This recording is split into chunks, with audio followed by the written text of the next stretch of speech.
د علمي درجې د تثبیت په موخه له عالمانو ازموینه واخیستل شوه.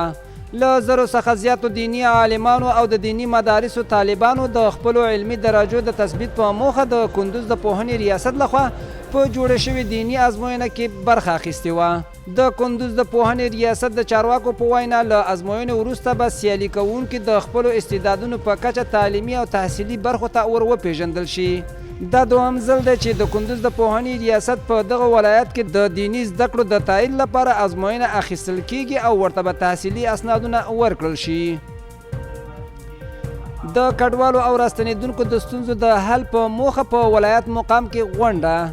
د کندوز ولایت مقام دفتر رئیس مولوي عبدالغفور شهیدي په یوې ناسته کې له مرستندویو بنسټونو وغوښتل چې راستنیدونکو او کډوالو ته د ژوند اسانتیاوې برابرې کړي.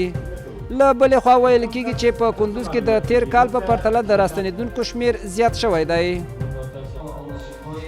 د اداري چارو د ښه والي په موخه د نویو ګمارل شویو مامورینو ته د روزنیز ورکشاپ پای ته رسېدل.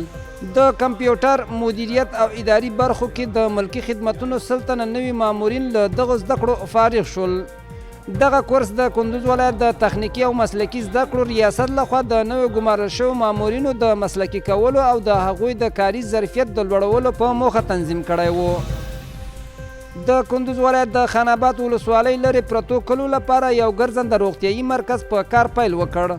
د چارواکو په وینا له کلونو وروسته د عامې روغتیا ریاست لخوا د چارتوت کلي اوسیدونکي په خپل استوګنځای کې روغتیایي خدمتونو ته لاسرسی پیدا کړ. د افغانستان د ټولنیز ځواکمنتیا موسسې د چاردرې ولسوالۍ څخه باندې 4,000 اوسیدونکو ته د خوراکي توکو د ویش لړۍ پیل کړه.